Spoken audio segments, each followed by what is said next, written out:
we're all like, what if this was 3 days? And I said, I would be. I said, you have to have it 4 days. Speaking of, I saw him post something, a picture with Coach DeBoer, and said This something is about the like Joe water under the Gaither bridge Show or something on like that. I didn't even. What was BamaCentral.com. the? Well, his first year, he was Did he say some bad things about it that I missed somewhere? not horrible, Okay, but just okay. critical. Sure. Not horrible, but just a little critical. Fair enough. Coach Saban wouldn't have done it this way. Type okay, stuff. okay. Yeah, I guess I just missed that. Yeah, I saw Yeah, that. but I it was like little a year confused. ago. Yeah. Good morning, Tuscaloosa internet world. West Alabama, how we doing today? Oh my gosh, it feels so good to be back live in the Derek Daniels State Farm Studios. This is the Joe Gaither Show on Bama Central, BamaCentral.com. You guys are hanging out with us on the Bama Central YouTube channel. You're hanging out with us on the Bama Central Facebook page. You're on my own social media machines at Joe Gaither6. You're on Apple Podcast, Amazon, Spotify, wherever you get your podcasts, Red Circle, Bubble, BUBBL. We appreciate everybody who's downloaded, rated, and reviewed the show on your own platforms. We are back live, like we said, in the Derek Daniels Studios, and Mason Wood's beautiful face across from me. I missed him so bad. No disrespect to Theo Fernandez. He was a great partner for a lot of the week. But back in the friendly confines of the Derek Daniels State Farm Studios with the beautiful face of Mason Woods. Call Derek for all of your insurance needs, 205-758-3391. You can call him for home insurance, life insurance. You can call him for renter's insurance, boater's insurance. You can call him for anything that you need in the rent and the insurance world. He's right upstairs. Call him again at 205-758-3391. Like a good neighbor, Derek Daniel is there, and we are here. Follow Mason Woods at MAWoods_. Not a ton going on the recruiting trail this week, but he covered it for the three sites, the Walsh Writing Network on BamaCentral.com, Missouri Tigers on SI, and Vanderbilt Commodores on SI. Mason Woods, good morning. So good to see you. How are you doing, my friend? I am doing good. I was enjoying all of the coverage from media days. You and Theo and the rest of the team that was there. I think was it Wednesday. Everybody did a fantastic job from the week. Was not anything that I felt I missed out on from what happened at media day. I feel like I was there right alongside with you guys. So, it was really, I enjoyed getting to read everything, and it was nice to, have my mornings off and just be able to take a break for a few days here. I tell you what, the crew on Wednesday really killed it. I mean, I wrote a couple of things on Monday, Tuesday. I wrote a couple of things Wednesday, Thursday, but Wednesday, when Will Miller, when Hunter DeCiver both sat down, and obviously Theo right there to my right as well. When they sat down, they really picked up the ball and kept it going. So, okay, great. We got two voicemails in the tank. You guys can leave us a voicemail at 205-462-7340, extension 800. We'll get Robert from Brookwood. I know that Dax sent me a voicemail for our interview at 8:45 because Dax was with me on Sunday watching the video or watching the movie. It was great, but Hunter and Will and Theo crushed it on Wednesday, really with the Alabama coverage. We'll have a lot more Alabama coverage over the next 2 weeks, really rolling out from media days, different stories. I will be putting out my interview with Caden Proctor, my interview with Tim Keenan, my interview with Deontay Lawson. So we'll get you those over the next couple of days. I'll probably put one out tomorrow on Saturday, just as here's just some Saturday content. I think Tim Keenan did a great job this week, really elevating his brand for himself. He did. I definitely think he did. He was more entertaining than I was expecting. I'll see that. We saw the list of guys that were on the list to come, and I thought, well, okay, not great, but Tim was great. Everything I saw from him, and then Caden was as well, and Deontay was as well. But all of those guys, we talked about it with Theo on Wednesday afternoon and put it in the podcast. All those guys were 10% more interesting than I was expecting, and 10% more interesting than they were last year in the Malmore Athletic Facility. Do you think that any of this has to do with the coaching staff and the general attitude within the program that maybe has changed a bit from Saban retiring? Maybe. Nick, none of them were spicy. None of them, none of them talked a whole lot. Just a little more open, a little more jovial, a little bit more, friendly. Yes, personality. They showed their personalities just a little bit more. Did you see the video of Tim Keenan, the SEC Network? I think they posted on TikTok or something. They do their little like photo shoots. So they get him in the room with all the lights in the background and everything, and he's like getting up there doing this little like dance, running his show. It was really funny. It was a good time. I enjoyed watching Tim Keenan this week. He did some really good stuff, and then also just seeing all the interviews that he did. But everybody, and it was like you said, I was very pleasantly surprised with how interesting they all ended up being. Absolutely. Mason, can I ask you a favor? You do have the password for this hotspot on your computer and your laptop, right? I think I do. Will you switch your stuff to that? Because I'm on my end, you're just getting a little which is okay. No. We've been dealing with that for the last two weeks, but I wanted to fix that right off the bat. Here, I can toss this to you and we can make it happen here. Oh, I don't know. Is it on? Well, that would be helpful. Yeah, it's turning on. So we'll get you. Make sure everybody can see your beautiful face. You can find the password in there in just a little bit.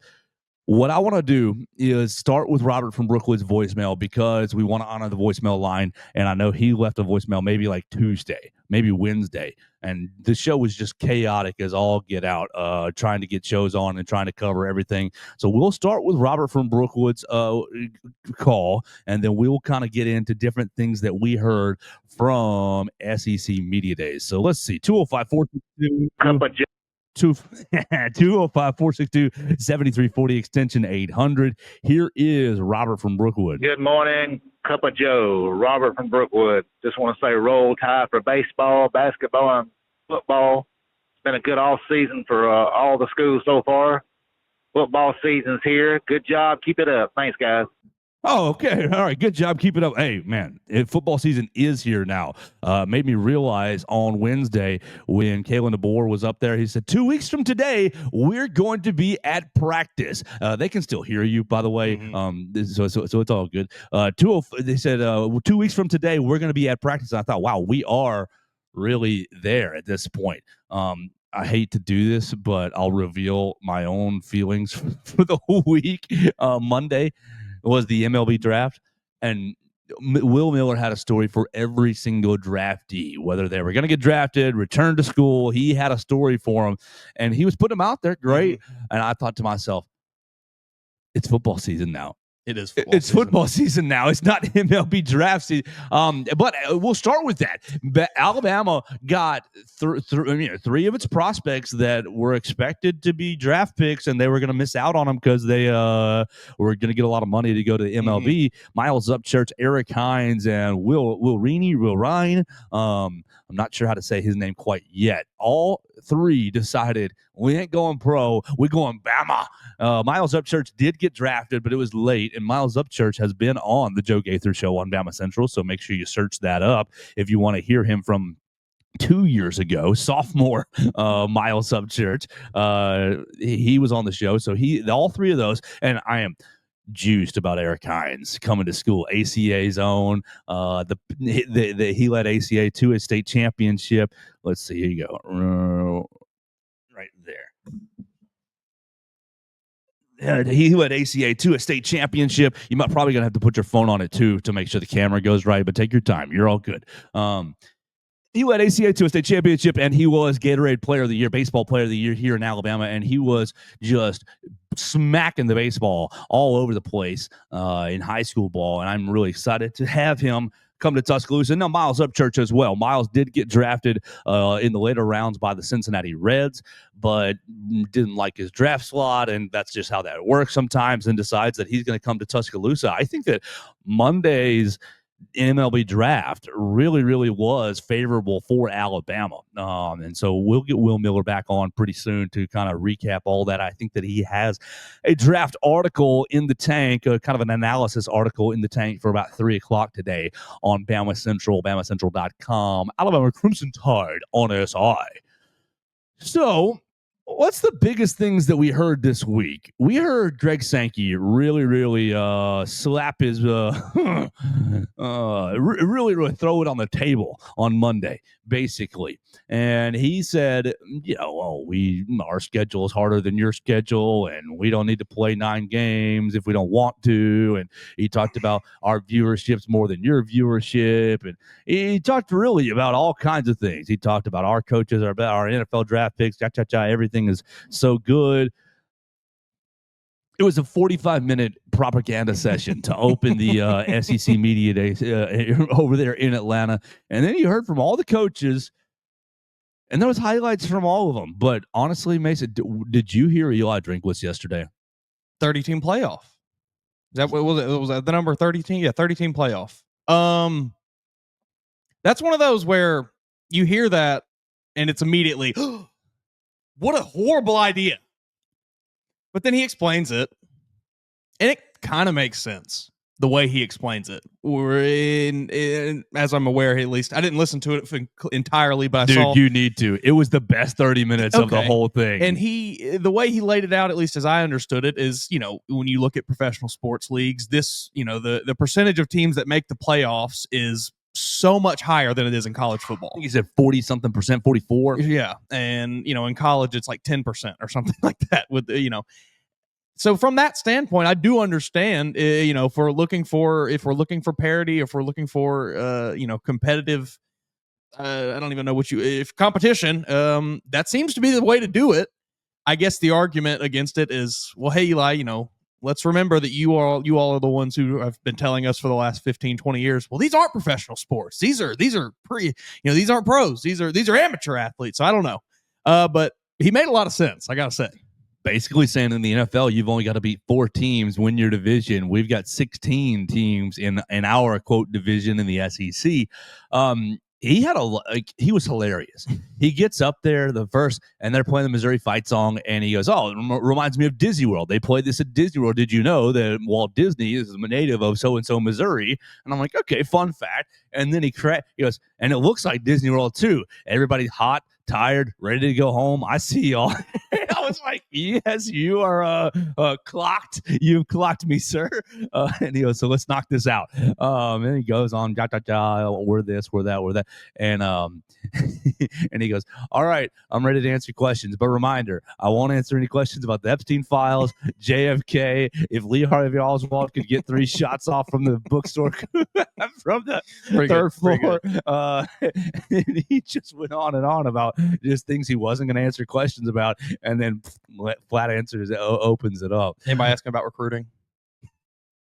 No, probably not a question he wants to answer. Not in main media. Maybe no, and they didn't in electronic media either, because I cut that up last night. I doubt that's a question he's very interested in answering at this moment right now. He's not looking too hot for Missouri on the recruiting trail. He talked a lot about transfer portal, Pribula, Damon Wilson, Kevin Coleman. Yeah, Kevin Coleman Jr. From an outsider perspective, that seems to maybe just be the blueprint of their program at this moment. Is we're building through transfer portal as opposed to building through recruiting. # transfer to the St. Louis. Transfer to the zoo. Transfer. Oh, I like that. We need that. There we go. We're putting that up. Oh, it's okay if you didn't hear our show Wednesday / yesterday. I re-uploaded it because some of the audio was messed up. But we need your help, Mason. What we got? When you said # transfer to the zoo, little slogan right there. We need a Caden Proctor cologne slogan. Oh yeah, I did see. What did they say? You can't be big and smelling bad. Big man, we be stinking. And he said they have 170. He said he has 170 colognes, and Theo was like, "We need to get him an NIL deal. Mm-hmm. He needs to have his own cologne." And all that I had at that moment was protection by Proctor. But then Theo goes, "Man, that sounds like contraceptive." Mm-hmm. Yeah, I'm not sure about that one. he said that sounds like not a cologne. And I was like, "Oh, okay. Well, you're right. You're definitely Blindside. Okay, all right. He'll blindside you how good he smells. There we go. Nobody expects the big guy to smell good. Blindsided by Proctor. Okay, I like that better. I definitely like that better. That's something we can workshop over the next couple of days. 170. That's too much. That's too much cologne. Yeah, that's too much. That's going to last you the rest of your life. That's too much. I'm all for everybody having their hobbies and their collections and things, and that's great. But man, that's a lot of cologne. My dad is the same way. I would estimate he's probably got around that many bottles of cologne at the house currently. Every time I go home, seems like there's new ones. He enjoys He just likes smelling, I guess. Dolce & Gabbana, Armani. Yeah, all the different ones. There you go. So like I have like 4 little tiny bottles, and I got them like in November because my main bottle ran out. I had a big bottle that lasted me like 5 years. Yep. Yeah, I'm rocking the one big bottle that my dad gave me of one of the ones that I had taken from him that I liked, and he said, "Okay, yeah, cool," and gave me my own, and that's what I rock now. And when that bottle runs out, it'll be a sad day because I will not buy another one to replace it.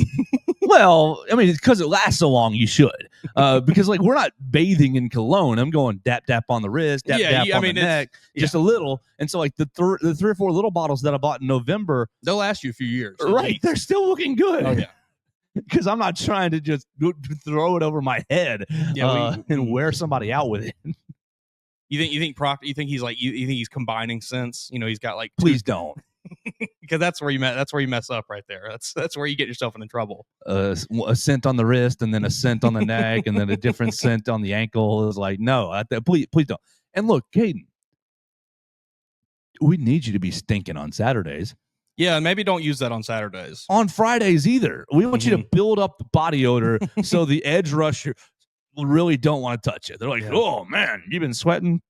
We had in high school, this is nasty, but in high school, I had an offensive lineman who would go from Thursday. Well, no, because games were on Friday. Would go from Wednesday through the Friday night game, no showers. Yeah, I don't and then after the Friday night game, just I'm getting clean. But like, thought it was a theory that I'm just going to sit on the offensive line. The other guy's going to be nose to nose with me, and he's going to be repulsed by my scent. I don't think that you can't get smelly enough in 2 days to make enough of a difference for it to be worth it. Like that's got two practices. No, you got to build up a week's worth of scent for it to be like that noticeable that the person you're playing against doesn't want to touch you. 2 days. That guy just didn't want to shower. Like,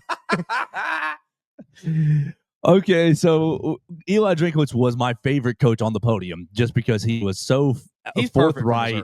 Yes, I text the Missouri guys. I said, screw you guys for getting this guy every few days. And they're like, yeah, he's fun when he's in a mood like this. I guess that's what it is. You just got to find him in the right mood. He was in the electronic media room, and somebody goes, Coach, you doing okay today? Just to open their question up, and he goes, am I doing all right? Yeah, I'm doing good. I could use a diet Mountain Dew, though, but I'm doing good. Man after my own heart. The Missouri guys are like, he's a diet soda fiend. I can't blame him. I saw him check in on Wednesday night at the hotel. We were there late Wednesday, and as I'm coming down the stairs, they're checking into the Omni, and I go, "Oh, I saw the Missouri guys," and they go, "Oh, did he have a Diet Coke already?" And I was like, "Yeah, actually, not a big. I'm really only a Diet Dew guy. I can't really do the other diet sodas. The Diet Coke doesn't do it for me, or a Diet Dr Pepper or something. They don't do it for me. I can't get down with that. But the Diet Dew." Yeah, me and the other Drinkwitz on the same wavelength there. I told you, obviously SEC Media Days, SEC events are Dr. Pepper events. Mm-hmm. I found the best flavor of Dr. Pepper. It's by far Dr. Pepper strawberries and cream. By miles. Like, I like regular Dr. Pepper. I'm a fan. And like, there's something about going to an SEC event, filling your little thing up with ice, and going to their fountain. Oh yeah, it's good stuff. And it's all the bubbles. But the upstairs cooler had all the flavors of Dr. Pepper. Did you try a blackberry one? I did. I'm not a fan. Not a fan. Yeah, no, I made the unfortunate mistake of buying some of those one day thinking, oh, that'll be really good. And there's like 8 of them that have been in the fridge for 6 months now. You can just bring them here. We'll just crack them open. So it was a fun time over in Atlanta.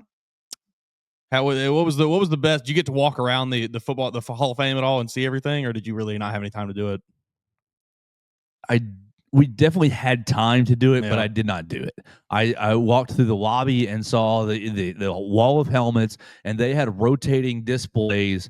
They had rotating displays every day for which team was going to be there. Okay. They all had a small stand up with Derrick Henry's jersey, a couple trophies in there. Yeah, our boss Chris sent me the Joe Burrow display that was up somewhere, and I did not. It was unfortunate I had to see that fraudulent quarterback. But. Go Tigers!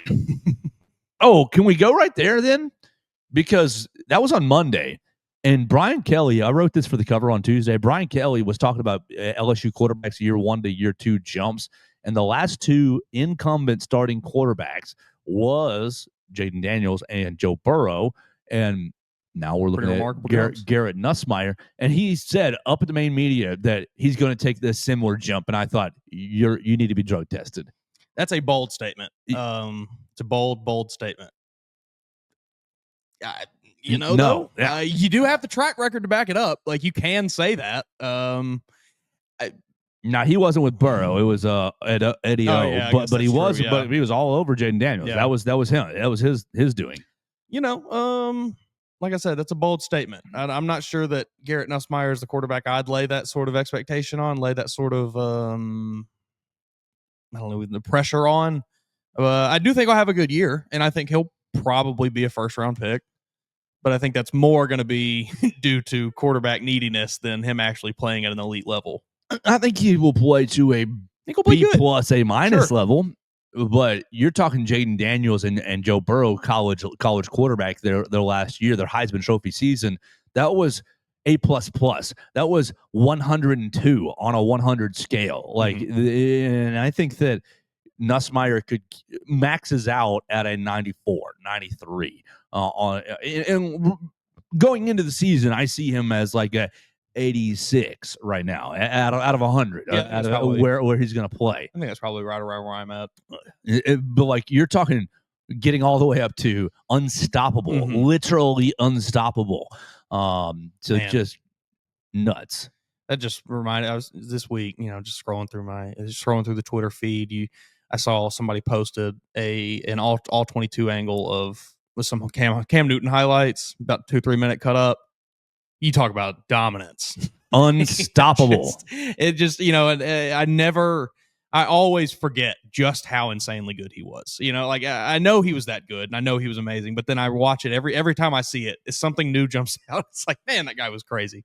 Oh, but that's beside the point. Recency bias gives everybody Joe Burrow as the best single season in college football history. Close. It's Cam. To me, it will. You're gonna have to throw for 6,000 yards and 80 touchdowns. Right. Be perfect, win a national championship, and you're going to have to be the only that's the biggest thing. The only player on that team really worth anything. To me, Cam Newton passed Vince Young that year. It's Cam, it's Vince, and then it's Cam, it's Vince, then it's Burrow, and then it's you got to throw Deshaun Watson in there for one of those Clemson years. Sure, Herschel Walker, Tebow still even. I mean, team was loaded, but you Herschel Walker, my God, a freshman. Derrick Henry as well. Like, come on. To me, it's Cam, and then it's everyone else. Yeah, and I think it's pretty clearly Cam, and then everybody else. And I think there's a decent margin between Cam and everyone else. I'm sorry, I got us off on this. No, that's okay. Next day, Tuesday was loaded day. Go ahead. Nick Saban coming back to coaching? No, go back to that. Yeah, we talked about this with Greg. What are we doing, Greg? Come on.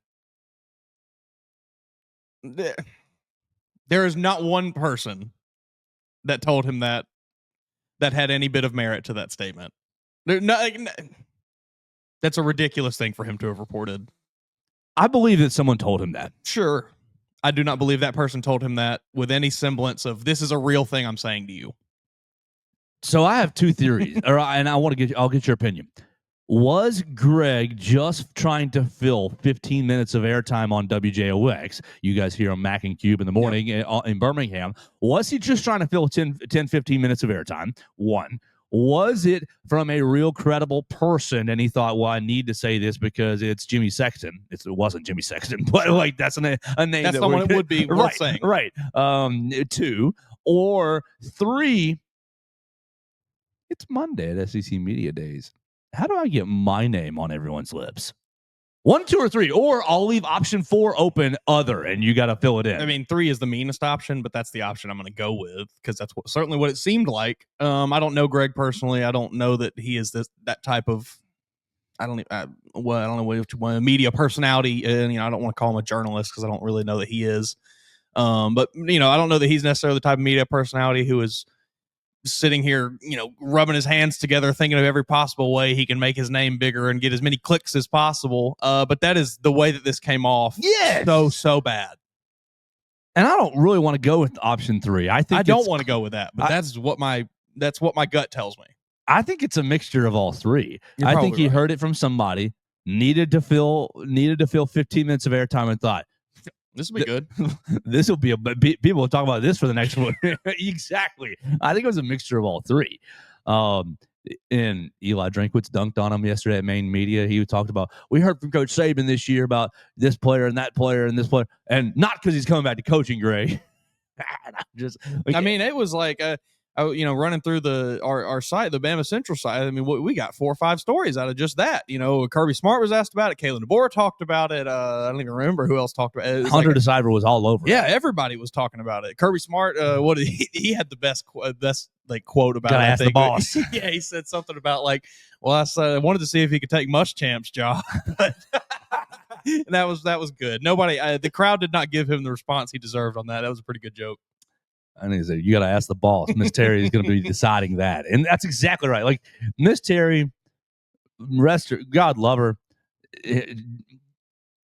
has carried a lot of weight. Yes, she has. On the home front for a lot of years. And not to say that she's not carrying any more weight that's done, but I think that they're enjoying their retired life. And Miss Kristen Saban yesterday going on social media basically being like, he's not coming back. Like, if you have any brain cells in your body, you knew that he wasn't coming back. Yeah. It was just ridiculous from the moment I heard it. I'm getting paid X from Alabama as an ambassador. I'm getting paid Y from ESPN as a college football analyst, and I get to travel to the game of the week, basically best game of the year. I'm getting to play better golf courses than I've ever gotten to play in my life because of time and access. I can, if I just need a check, go do special speaking engagements, and I can spend time with my grandkids. I can go visit the Alabama football facility and get my coaching itch if I really, really needed to. There's no, to me, advantage for him coming back. Like, if he comes back to coaching, it's going to be Billy's middle school team. Mm-hmm. Yep. It's going to be 8-game middle school schedule on Thursday nights. That'd be the best middle school team that's ever took the field. Dang it, Billy, your back pedal stinks. It's deep thirds. It's quarter, half. We're in cover 6. It's quarter. Quarters. Oh man, that'd be good. Yeah, no, Saban is not coming back to coaching. They're out. You get your middle school athletic director, Coach. We can't cuss at the kids. Could you dial back the language just a little bit? We're bleeping Billy would get black in a bleeping zone and see the crosser. Oh man, yeah. He's not coming back. It's just not. I think. And even if you you looked at the writing on the wall of when he did retire, all of the reasons surrounding it, the Damian Harris said all that. Keep going. Like the changing landscape of college football being a big thing, but then also, like you just said, he's getting to spend time with his family. Like that was such a big part of it, is that he had these children, these grandchildren that he did not get to see, and now he does. You think he's just going to give that up? Like, it's just he's not coming back to coaching. He can watch his boys on Sunday now. Yeah, like on NFL. Yeah. What do you think, Coach? What do you think Saban did the first time he got to watch Red Zone for 5 hours? You think he's a Red Zone guy? No, but I think that he tried it. Yeah, you're probably right. He probably did try it. He's definitely got the package. He was like, "What's this channel about?" It's Scott Hansen. 12 hours of commercial-free football, and he's like, I don't like this gimmicky BS. It's just scoring plays. It's just where's the process? Where's the defense? He's probably, the defense in the NFL is awful. Yeah, no, I bet Saban's got him a nice little basement there at the house. He goes down there. It's upstairs. It's the upstairs. There we go. He's got 4 or 5 TVs, maybe 6 even. And he's got a game on each of them. He's got an upstairs office over the garage up there on Rice Mine, and it is beautiful. It is beautiful. Maybe he's got one main screen with the sound on, and then your auxiliary ones. He's got his glasses, and he's just checking out. He's probably taking notes. He probably is. And he's probably got somebody that has sent him a report every week. This week, here's all your Bama guys and what channels they're going to be on and who they're playing and what times. Probably Cedric's job. You're probably right. You're right. He's not coming back to coaching, period. No, I think he is very content with the life he's living right now. Yes. And he should be. There's nothing there's nothing else to accomplish. Nothing left to accomplish. Like, you did it all, coach. So he's not coming back. But then Tuesday you get Tuesday was loaded. You get Kirby, you get Hugh. You had Josh Heupel and Texas. We need to hold Texas for a second because of what happened. But I was honestly impressed with Hugh Freeze. Hugh Freeze took the golf questions, and he looked so tan, like he's been outside. Yes. But Hugh Freeze embraced the Auburn expectations for really the first time ever. It was, how many press conferences has we? Well, we just got to get the players in here. Well, look what we were inherited. Look what we got. We don't have enough talent in here. And really, he seemed to, okay, we're ready to win. We're ready to go out and compete. And if you're in the SEC, you cannot be poo-pooing your roster, because if I'm on your roster, Coach Freeze, and I hear, well, we just don't have the players, and we just need better players, and we just look what we inherited. I'm either A, as you mentioned, or as you motioned, I'm transferring out, or B, I'm just like, well, dang, Coach doesn't believe in me. Sure. Coach thinks I'm a bad quarterback. I'm a bad offensive lineman. I'm a bad defensive back, whatever it is. And, look, people need other people to believe in them. One of the hardest things to do is to believe in yourself, I think. And I'm sitting here 35 years old, and I have trouble believing in myself. The people that are in my life, and you know who you are because you listen to this show, the people who are in my life who constantly, Joe, you got it. Joe, you can do it. Joe, you're doing good stuff. Joe, we believe in you. XYZ, ABC. You're doing a good show. You're writing decent. You're cutting your grass. Oh, wait, like you're living. Like, they are invaluable to me. Now spin me back 18 years, 15 years, and make me an 17, 18, 19, 20, 22-year-old. You need your coach to say, yeah, Billy, you got it. I know that other guy is really fast, but you're just as fast. Come on, dig deep. I know that other guy is really strong, but you just got to get your pad level a little lower. You can do it. Embrace it. You need those people. Mm-hmm. And if Hugh Freeze is sitting there like, well, our guys just aren't really that good. Shoot, it is so easy to believe that. Yep. And so I thought Hugh actually embraced that this time around, embraced the expectations, embraced we got to take a step forward. We got the roster to do it. I believe in Jackson Arnold, XYZ, ABC. I was actually mildly impressed with Hugh Freeze. Yeah, I mean, I came away with I wasn't disappointed in him or anything. I didn't think he really gave us anything super interesting one way or the other. Kind of like you said, he kind of just said what he needed to say up there. I think he did say that, the expectation is making it to the playoff, and he's not wrong. That's what Auburn fans do expect to see. Are they going to get there? I do not think so, but we will see. So keep going on Tuesday. Who got fired on Tuesday afternoon after Steve Sarkisian gets up to, because Coach Sankey gets up there and goes, oh, Coach XYZ, he's this, he's that. I'm the coach of Texas, Steve Sarkisian. And they every time they play the fight song, they flash all the colors, and the coach comes up. Well, what happened? They did not play Texas Fight. They played the Aggies War Hymn, I believe is the name of the Texas A&M fight song. The Texas A&M fight song gets played, and Steve Sarkisian walks up. Sark he no-sold it. Like, no, he didn't even acknowledge it. It was just easy.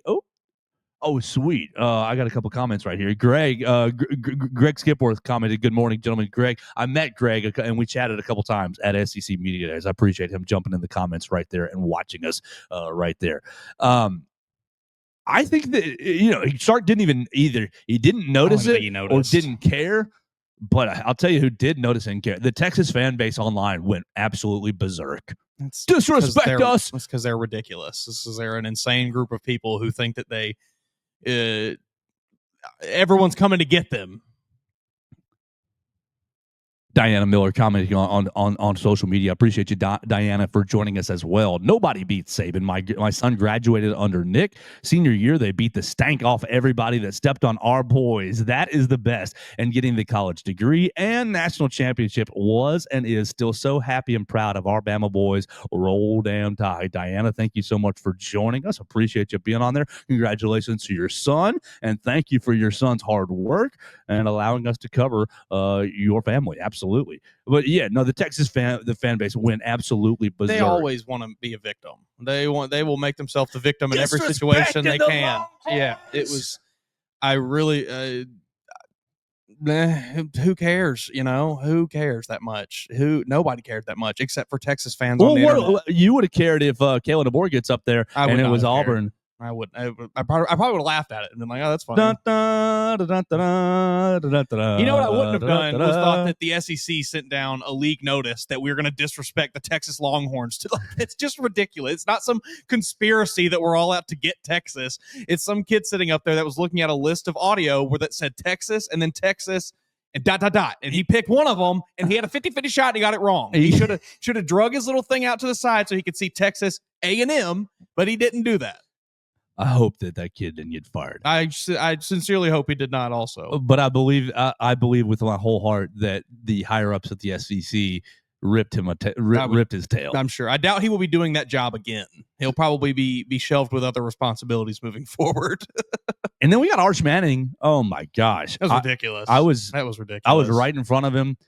And it was concert-esque to where people were all around me, and I had to, at 10 minutes, I said, I'm squeezing my way out of this scrum to get some air because everybody was pushing up on me and just like, it was like, guys, well, one, Arch his microphone was too far away for a little bit, so we were all pushed up on him, and like the SEC guy was like, hey, can you pull that microphone closer to you? We pulled it closer to him and then leaned back, was just like, and they're like, hey, can you lean up and talk into the microphone, please? And so that was a small thing, but Arch was basically, I'm just a regular guy, I just like football, sure, whatever. But he gave you the, well, somebody asked him about Heisman Trophy expectations, and he gave you the, well, that's really nice. That's cool. I appreciate y'all thinking about, but I haven't proven anything yet.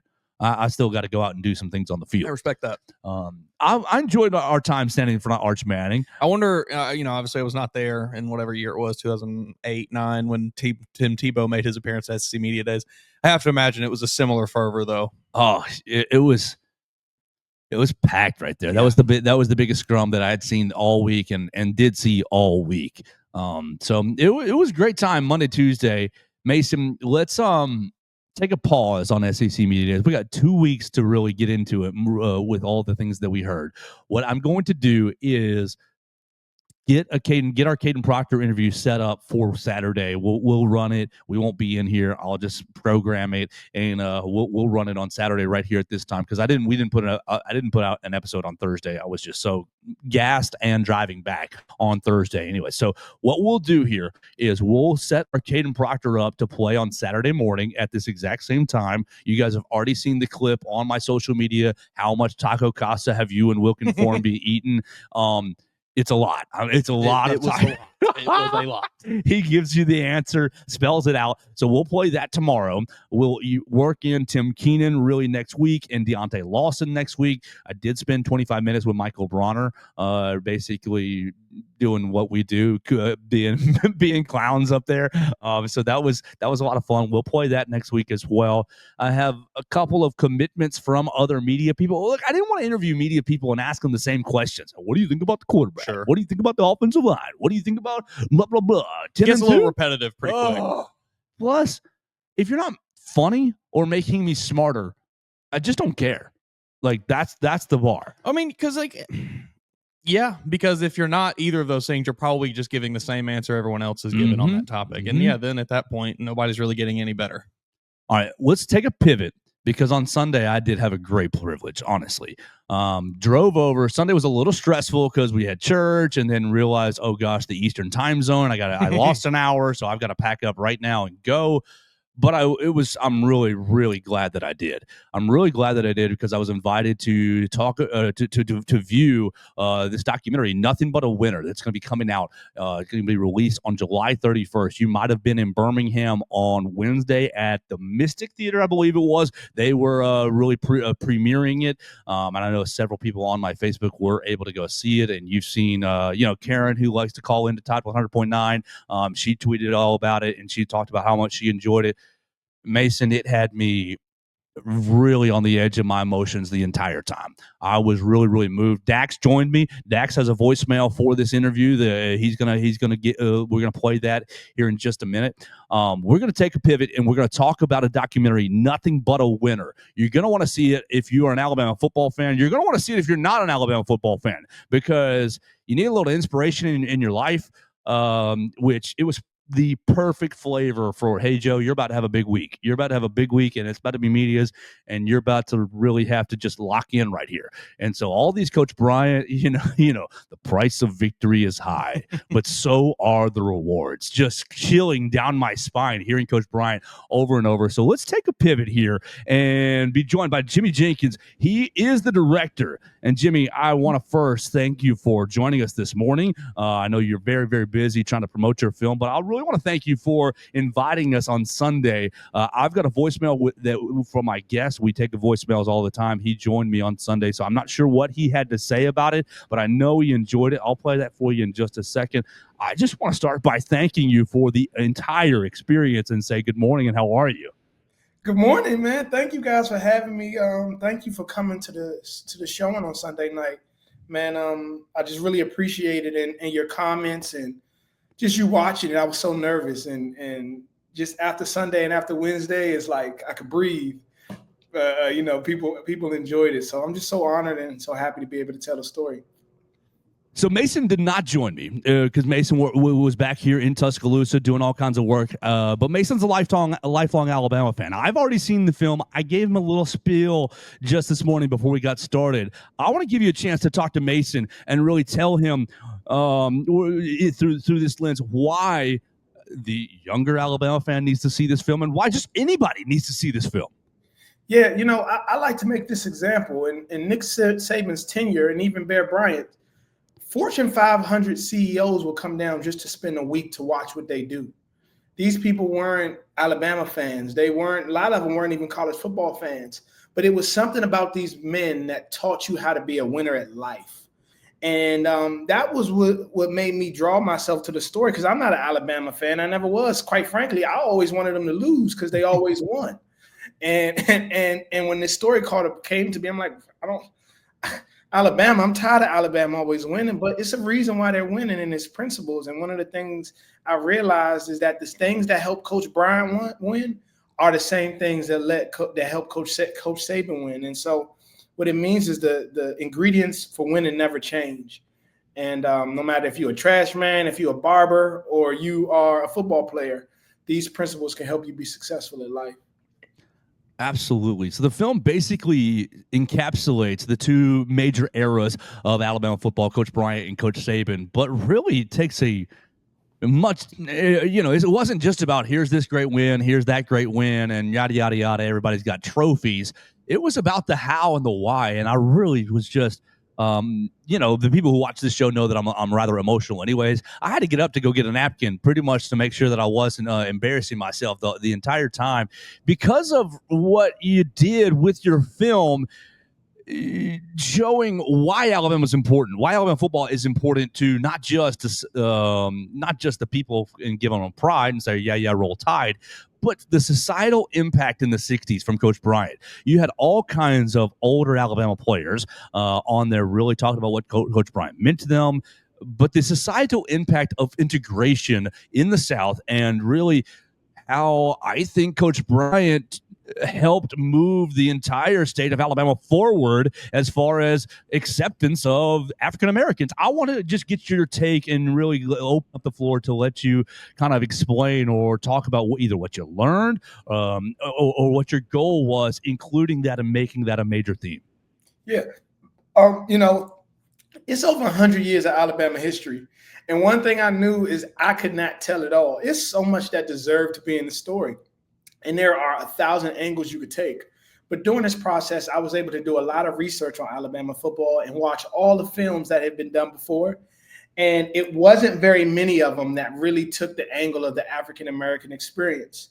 And you have to pick a through line. You got to make a choice. And for our choice, it was wanted to be told through the individuals who were the first. And when we kind of talked to these individuals before the film, we even started filming, one of the things that a lot of them had told us was, hey, you know, nobody ever wants to talk to us. Nobody ever asked us to be in the documentaries. Why do you want us to be in the documentary? I said, well, I think that you guys are important to Alabama football. If you go look at Alabama football today, it's like 85% black. You know, you go look at a lot of these college football teams, they are mostly black.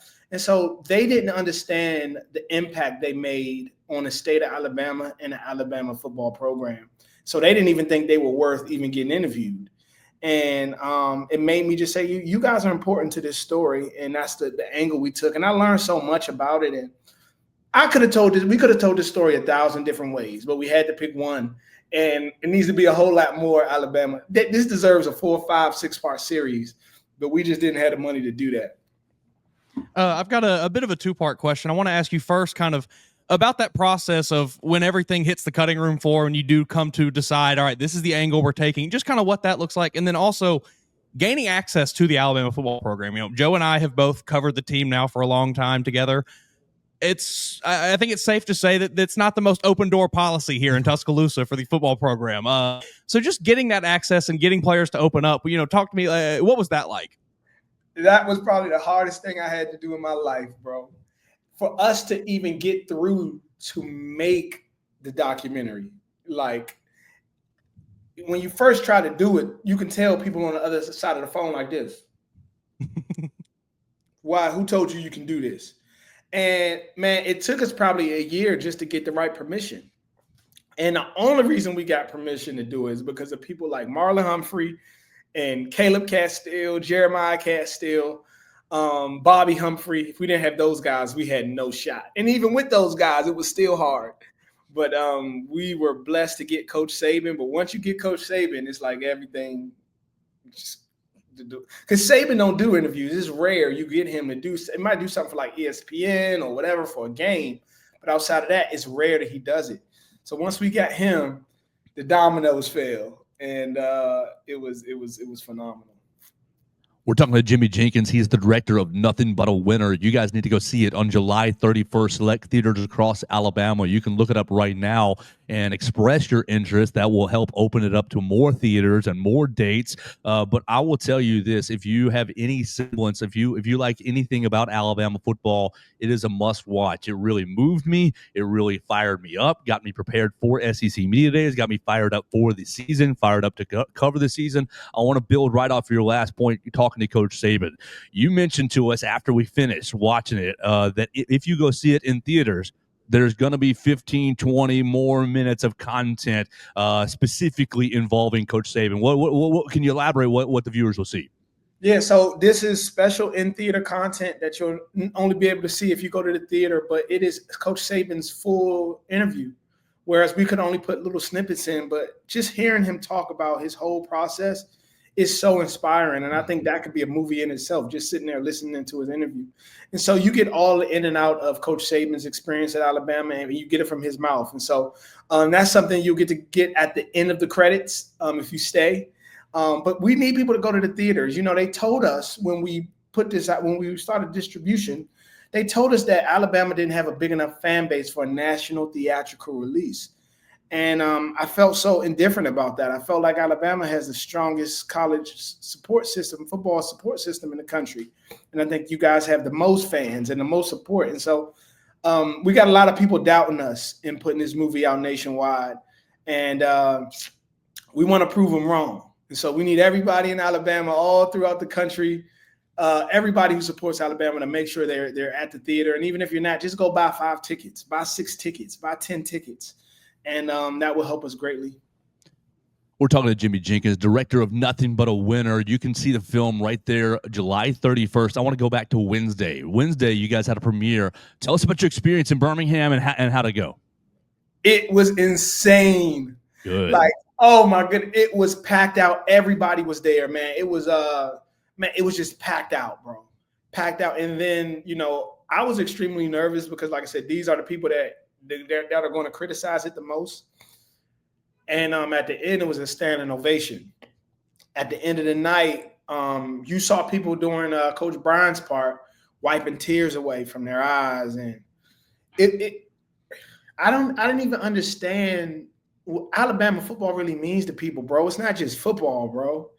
It's like at the end of the night, Jeremiah Castile and his father got on stage, and they both like break down in tears, because it changed so much of their life. And I even get emotional just thinking about the impact of families and like to kind of see from the players that couldn't even play to now their sons playing. And it just was a beautiful night, and it went much better than I expected.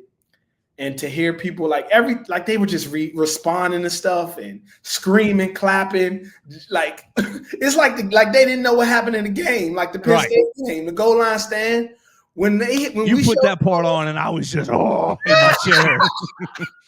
Bro, the whole theater started roaring. It was a roar. Like, yeah, like y'all know what happened already. And Marty Lyons gets knocked out on the goal line. Concussion for the Tide. Oh. Bro, it was like they never saw it. And it was a brilliant night. It was a brilliant night. And I'm so honored to be able to tell this story. You mentioned that emotional impact that Alabama football has, where it kind of goes beyond just the white lines on the field, and it goes well beyond just what's happening inside the stadium. Was that something that you realized at all going into this, or was that something that you kind of learned throughout the process? And if it was, what kind of made you learn it, or when did you learn it throughout the process that this was much bigger than just what's happening on the field? Man, you always hear stories about Alabama. You always hear stories about Bear Bryant. But it really didn't hit me till I came down to Alabama for homecoming to film. And it wasn't a big game. They were playing Mississippi State, and Mississippi State wasn't super good that year. It was Coach Saban's last year. Nobody knew it was Saban's last year, but that is when I really found out how important it was to the community. And just being there, the parades, the kids, the parents, the legacies, the generations, it just was unbelievable. And to see the Walk of Champions, and to see how many people just come out there and just to watch them walk into the stadium. It's a culture, man. It feels like a religion. It feels like you bleed it, like you really bleed it. So the pressure, I felt like I had so much pressure to deliver, and I just like I'm hoping the film delivers, and I want it to be one of the great Alabama films that have been made on the program. We're hanging out with Jimmy Jenkins, director of Nothing But a Winner. Jimmy, I was blessed to bring one of my great listeners. He was actually in Atlanta for some military drill work, and he said, "Are you going to be here for SEC Media Day?" I was like, "Yeah." And he said, "What you doing Sunday?" I said, "Well, I'm actually going to a film. You want to come with me?" Let me play Dax's voicemail. Dax joined me at the film, and I think he had some comments or some questions for you. What is up, Joe and Jimmy? It is Dax here. I'm here to ask Jimmy I guess another question about the Nothing But a Winner documentary that this man wrote. It is a fantastic film. Every Bama fan out there, honestly, any college football fan out there needs to go see this as soon as it hits theaters July 31st. Everybody is going to love it. So I already harped on at the Atlanta screening about how the historical impact that all of the younger generation of Bama fans will really get to learn about. And it really made me appreciate Bama culture even more than I already do. So just thank you for that history lesson. It's going to be so impactful to everybody who didn't even know about the history of Alabama football. So here's the question. It's always been a dream of mine as a Bama football fan to talk to any one of those legends that you got to interview. It's always been a dream of mine. So if you could just put me in your shoes, Jimmy, just put me in your shoes for a second. What were your emotions and feelings getting to talk to not just one, but all of those Bama legends that you interviewed? Again, I love the film. Everybody go follow this man. on all of his social medias. I'm sure he'll plug them. Go watch this film as soon as you can. It will bring a whole new meaning to your life as a Bama and college football fan. Love you guys. I hope you have a good rest of your week, and roll tide. Roll Tide. Dax, that's my man, bro. He was great energy, man. I'm so glad I got to meet him at the screening, and that's such a great question. For me, man, it was a reverence for these players. And you saw a few of them started to cry in their interview, like Sylvester Croom. Wilbur Jackson started to get emotional. It was a reverence for what they've done. And for me, I just had the utmost respect, and I tried to make them comfortable. That was the biggest thing. When I came into the my thing was just making them comfortable and know that they can trust me, and to know that, listen, I'm not trying to bring down Alabama. I just want to lift it up. And I just went with an ultimate reverence, but it really changed my life, and it made me think about how I need to maximize my moments of life the way that they maximize their moments. And you only get one time at this life, man, and I made so many mistakes and done so many things wrong. And just being in their presence made me want to just try to do my best to be right and to do the right thing. And not just in football, but just in life. And I wouldn't trade it for the world. One of the best experiences of my life. And I'm just so grateful to this day, man, like that I got to do it. We're really looking forward to the rest of the Alabama fan base getting to see Nothing But a Winner. We're interviewing Jimmy Jenkins right now, the director of Nothing But a Winner. Spent, what did you say, 3-4 years building this film, and so you can really tell and feel the time and the reverence as he's referencing that he put into the film. I just want to ask you, what's the best way for people to view it? Obviously, in theaters, that's great, and tell everybody how they can find the theater in their area. But once it's beyond that, what are some of the best ways for everybody to consume the film? Yeah, so right now the biggest thing is the theaters. Like, that is what matters. Like, that's what we're telling everybody. You're not going to be able to see it for a long time after the theater run. So it'll be a way to see it, but it's going to be months down the line. The time to see it is right now, and the time to make a statement on Alabama football is right now. So you could be anywhere in the country. I'm pretty sure it's going to be showing somewhere near you. Alabama, Tennessee, SEC country. We need everybody there. Go buy your tickets today. That's what really matters. Don't wait. Do not wait, because if you wait, you might not get a ticket. A lot of theaters in Alabama are selling out. Like, it's crazy. Like, good. One theater started with 2 shows. Now they're at 10 in one day, and they all sold out. And mind you, we 2 weeks out from film. So, you go just don't wait to get your ticket. That's all I want to say. Just try to get it now, yesterday, if you can. And man, I hope to see you guys there, and I want everybody to come see it. So it actually is going to be dropping the second day of fall camp. So, like, you're not going to get much from us. We're going to get to go hear Coach DeBoer on that first day, and he's going to say, "Yeah, the players look good. Everybody looks good. We're excited." If you need your Alabama football fix, which I know you do, go see Nothing But a Winner in theaters July 31st. That's going to be the second day of fall camp. It's going to really get you fired up for football season. What are we, 43 days away from kickoff? 42 days away from kickoff. So 2 weeks from today really is really when this is going to get going. You're going to be at, what's 42 minus 14? You're going to be at 28, 29 days away from kickoff at that point. So I know you're fiending for it. It's a great way to hear from Coach Bryant himself, which, man, that in itself is a blessing for sure. And then you get to hear from Coach Saban in the film, and you get to hear from all these legends. Walter Lewis is in here, as he already referenced. Sylvester Croom. He breaks Sylvester Croom in an interview. You need to hear what made Sylvester Croom just go, "Oh, I wish you wouldn't have asked me that," and grab his handkerchief. And so it really was a powerful, powerful film. Jimmy, we just got a few more minutes left, and I just want to keep this thing wide open for you to let us know, as you made this film, what was the biggest thing that you learned about yourself? Wow. Man, great question, bro. I think for me, bro, that I can do it.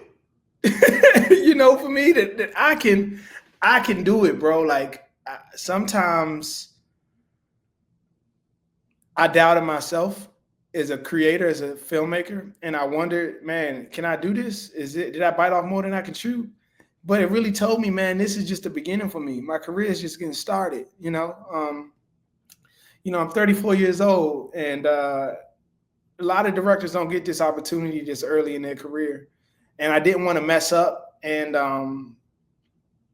I can do it, bro. It gave me the confidence that just like they win championships every year, I can win championships every year too. And it just proved to me, man, I got what it takes to be a winner, man. And I'm gonna be a winner. I'm nothing but a winner too, man. I'm nothing but a winner too. So I've got just one more question here. I want to ask you: has anyone on the team now, or within the program, any of the coaching staff, or any of the body, anyone that's here now, seen the film yet, or is there a plan to get it to them anytime soon? Yeah, we'll be doing a screening with the team soon. I don't know what exact day. I think it's going to be during camp. The team's going to have a screener. So I think that will set the tone for the whole season for them very well, from what I've heard about this movie. It's going to put a lot of pressure on them. 12-0. Yeah, it's like that's all the film talks about is like the crazy thing is the only thing that a lot of the things the legends say is all that matters is the national championship. If you don't win the national championship, they say it's a failed season. One of the players, I can't remember, what was it, George Pugh? One of the players called Coach Saban, well, he was mediocre. He only won 6 out of 17. Okay. He was a little tongue in cheek. I want to give it, let him know, grain of salt there, but basically trying to frame the expectations there. Yeah, it's huge expectation, and sometimes if you come in Alabama, nobody has expectations like this. Nobody. Anybody else, you go 11-2, 11-1. As long as it's good. You have to win the national championship in Alabama. You have to. Just winning the SEC don't matter. And that's what makes it so great. It's a standard. It's a standard, and it's a lot to hold on to. Well, Jimmy, I want to leave you the last word right here. Let everybody know where they can find the film again, what your biggest takeaway was maybe, and just kind of give the people whatever you want to give us as you get out of here. I know you got a very busy day promoting the film. Yeah. I got a long day. I'm in New York now. I'm getting ready to go to some places and do some promo. But guys, please go see this film. I think it'll really, really touch your heart. You can find out more information at nothingbutawinner.com. It don't matter if you love football, if you hate football, if you just want to be a winner in life, I recommend you come in to see this film and tell people about it. And so please show up. We got to prove the world wrong and let them know how strong Alabama football is and how strong the fan base is. So I'll see you guys at the theater, and we want to hear what you guys think. So thank you guys so much, and I'm really, really looking forward to this release. Jimmy, I had a great time on Sunday, and I feel very honored that you included us and invited us. And I really want to echo your sentiments. Everybody needs to go see this Nothing But a Winner film. Check it out July 31st in a theater near you. Jimmy, have a great day, and I hope to stay in touch with you, sir. Thank you guys for having me, man. Great show. Thank you. Yes, sir. That's Jimmy Jenkins joining us from Nothing But a Winner. And, man, just I cannot speak enough good things about it. It was an hour 45. It was right at 2 hours, and I was grabbing my napkins throughout the entirety of it. It was great Alabama football moments. It was Coach Bryant's quotes, Coach Bryant's stories, and really, it was about how Alabama football is bigger than just the pigskin, bigger than just the scoreboard, bigger than just, hey, wins and losses. We all feel good about ourselves because Alabama won today. I was just so really moved, and you know. If you're following me on the social medias, you saw me on Monday morning tweeting the Coach Bryant poem. This is the beginning of a new day. God has given me this day to use as I will. I can waste it or I can use it for good. What I do today is very important because I exchange a day of my life for it. When tomorrow comes, this day will be gone forever, leaving something in its place that I've traded for it. I want it to be for gain, not a loss. Good, not evil. Success, not failure, in order that I should not regret the price I paid for it. So many times, Mason, I think, well, I hope we can get to tomorrow. Hell, today's, meh.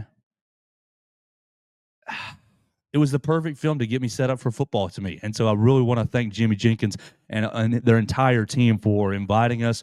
And if you're struggling by any means, and I'm not struggling. I'm not saying that. I'm not struggling. But if you're struggling by any means, you need a little inspiration, or if it's July 30th and you're fiending for football and you think I can't make it another month until football gets started, it's what you need to see to juice you up. I was so fired up for Monday. I was so fired up for Monday SEC Media Days, and I was fired up all week long thinking about it.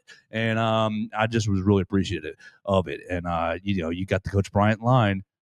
The price of victory is high, but so are the rewards. So I was really moved. Mason, I'll let you go for a second. I'll catch my breath. Yeah, I mean, I'm very excited to hopefully have the opportunity to see it in the next couple of weeks. I'm looking at show times now, so hopefully be able to go get that done. Maybe I can make Melissa go see it if she's interested. Off topic, but a little bit of somewhat breaking news that happened while we were talking to our friend there.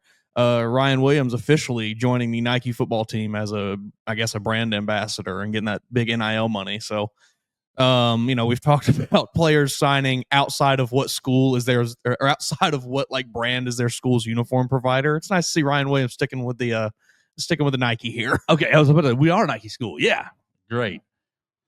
I can't wait for it. I have to imagine he's getting paid a large amount of money for that deal. You think he's going to get some signature cleats? 20, 30, 50, $80 million. 100 million. $1 billion. $5 billion. After he wins the Heisman Trophy this year. Yeah, he's going to get him. They're going to get him some signature cleats this year. He's not even going to be the most productive wide receiver on the team. I'm going to say that hot take as we close. He will be the most explosive, yes. But that's Jeremy Bernard's title. Yes. It's just because Jeremy's your safety net guy. He's going to be your, I'm in a bit of a pinch. And the teams are going to double. Find Jeremy. Yes, the teams are going to say double. Hey, we got a double two. Yeah. We got a triple two. We got a quadruple two. And it's going to be Jeremy Bernard sitting right there like, hey, guy, I'll take this 8-yarder. Yeah. I'll take this 8 and turn it into 15, and then we're first down. I was talking about it this week. I said, I think it's like the 21 team when Jamison Williams was just breaking teams over the top, but it was really John Mechie's technician underneath. John led the team in receptions and cleared 1,000 yards and got in the end zone a bunch and got your Crimson Crane. Like, I think that Jeremy Bernard is going to be very, very, very efficient this year for Alabama football. I mean, I think I said it when we talked about when we ran through potential draft picks and everything on this. Like, I think he could very easily definitely play himself into a first round pick this year. I like Jeremy Bernard a lot. If I could be a fly on the wall anywhere, I would love to be a fly on the wall in the facility when that movie goes off. I'm very, very, very glad that he's getting the opportunity to show it to them right during camp too, and as one of the hot days. Yes. Hey guys, we're gonna cut it 10 minutes short today. Everybody, we got a video to show you. Sit down for a bit. Go take a shower. Yeah, we're passing popcorn all out. Take some notes, fellas.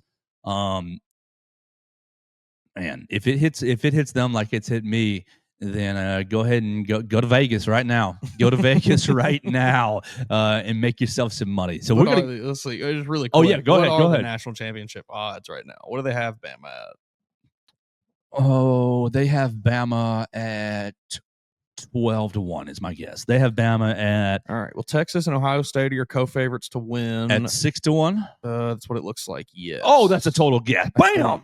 Hang on, now it's loading again. Oh, you're good. You're good. I'm just guessing. Oh, well, 5 plus 550. Okay, that's fine. That's pretty good. dang close. I got Alabama at plus 1,100. I'll put $200 on that and take $2,200 away from it. Not too bad right there. Yeah. Oh, I think it's going to be a lot of fun. So look, we're going to get out of here for the day. We are going to record an episode of All Things Bama. So make sure you find All Things Bama on the podcast machine. Mason's about to lead us in that. I am going to cut a lot more videos today. I'm probably going to cut a little Joe Gaither highlight reel of all the highlights from this week. Man, we didn't even talk about special teams. Oh man. The look on Coach DeBoer's face, how the expression that he gave me when I asked him special teams question is not as explosive as Coach DeBoer on the sidelines yelling. I think that was in the Georgia game, but it's in the top 5 of expressions that I've seen from him in the last 15 months. It was like utter shock. Right. Like, oh, yes, gotcha, coach. could not believe someone asked him that question. Because the idiots were just, well, coach, what do you see of the quarterback? It was a flawless plan. Who's going to start the quarterback? Are we going to? It's Keelan Russell. How's Tyson? And he's like, well, Ty Simpson's really good. If Ty's blah blah blah blah. And, it's like, dude, nothing has changed since the spring ended. Nothing. I don't understand why anyone thinks that anything would have changed since the spring ended. Ryan Grubb ends the spring practice by saying, if we play a game tomorrow, Ty Simpson is the starter. The only thing that's happened between now and then is player-led workouts. That's it. It's the only thing that's happened. Speaking of player-led workouts, you see Isaiah Horton and Thomas Castellanos getting... Your boy Cam Ward, give him an award. Give Cam Ward. Oh, Cam Ward said, hey, go say that to his face. Tighten up. I think Cam Ward's a dog. Cam Ward's got that kind of attitude about him, seemingly. Up. I'm sorry, Houston. I'm sorry, Indy. And I'm sorry, Jacksonville. Y'all are bleeped. Man. Yeah, that was good stuff. I love that video. Oh, Castellanos back down from that real quick. Well, the guy, they were 2-10. I'm just trying to light a fire, just trying to find some motivation. You better stand 10 toes down on that, buddy. You laid your bed. Everybody sharing the same line this week at Media Days. The disrespect will be addressed. That was rehearsed. Yeah, that was definitely rehearsed. But, if we're going to rehearse a line, let's keep it short and sweet. Yep. Let's keep it not so spicy, but just a little spice. Let's do a little paprika, a little Cajun spice. I love that. When Jimmy was on and we talk about the goal line stand, I said Marty Lyons busted his head open. It was Barry Krause who had the concussion. Marty was in on the play, but Barry Krause broke his helmet and had the concussion. Basically, is laid out on the ground. And Barry's lines later is, I didn't even realize we stopped him until Marty picked me up and said, "Good job, man." Different breed. Oh, that was a different kind of player. Yeah, so what a great movie. I'll encourage everybody to go see Nothing But a Winner. We will talk a lot more about SEC Media Days throughout the next 2 weeks because we got camp coming up in 2 Wednesdays. So just hang on. It's coming. We appreciate everybody who's joined us all week long from Atlanta. You followed our coverage. You followed Alabama Crimson Tide on SI. You follow myself at Joe Gaither 6 and Mason Woods at MA Woods _. And I got to give a shout out to Theo. Theo wakes up on Monday with food poisoning. Oh, no. He made the mistake of eating street food outside New York before the soccer game. He went to the big soccer game on Sunday before flying in. Woke up just, yikes. I said, how you doing, man? I've been throwing up all night. And I didn't even hear it. We're sleeping in the hotel. I didn't even hear it. Theo put his big boy pants on, got to the College Football Hall of Fame a little later than we would have liked, but got there. We drove separately. I said, take another hour, take another 2 hours, see how you feel. And he was not well all day long, honestly. And he really put his big boy pants on. And honestly, more than I would. I am an absolute child. Food poisoning's awful. I'm a child when it comes to being sick, whether it's a headache, whether it's a tummy ache, whether it's my back hurts today. I'm a child. And Theo put his man pants on, got to the facility, wrote a couple pieces, and came to the business dinner. I said, you need to show up. I'm sorry to say this, but you need to show up. And he was like, all right. He showed up. He ate a bite of dinner. He took the rest of dinner with him, which he should have. And then he was a champ the rest of the week. Tuesday, Wednesday, Thursday was just banging out stories. Right? He's like, oh, I feel better. I'm good. So Theo, follow Theo Fernandez at Theo Fernandez _. I have one condemnation of him though. We're in the hotel room Wednesday night playing college football 26. And I picked Florida State just for the fun of it. He waxed me with South Carolina. Absolute waxed me. I'll give him the credit. And he screenshots it, sends it to a few buddies, and then we spin another game. And I'm waxing him with Oklahoma against Nebraska. And I offer him the same mercy that he offered me late in the fourth quarter of the previous game. I said, we can quit this game if you want, but you need to send the same text to everybody else. And he did not. So we're 1-1. That was a lot of fun. Theo was a champ all week long. We're going to talk more SEC Media Days the rest of the week. Tomorrow, Saturday, we're going to play our Caden Proctor interview. It'll be short and sweet. It'll be like a 10-minute episode. You'll get a short intro. You'll get the Caden Proctor interview. We'll say goodbye, and that'll be it. So we appreciate everybody who supports the program. wherever you find your favorite podcast, wherever you find us on the Bama Central YouTube channel. We love you so much, and we're ready for football season right here on the Joe Gaither Show on Bama Central and BamaCentral.com. Thanks for joining us on today's edition of the Joe Gaither Show on Bama Central. Keep up with Joe on all his social media pages at Joe Gaither6. Subscribe, rate, and review the show on Spotify and Apple Podcasts, and be sure to read us daily at BamaCentral.com.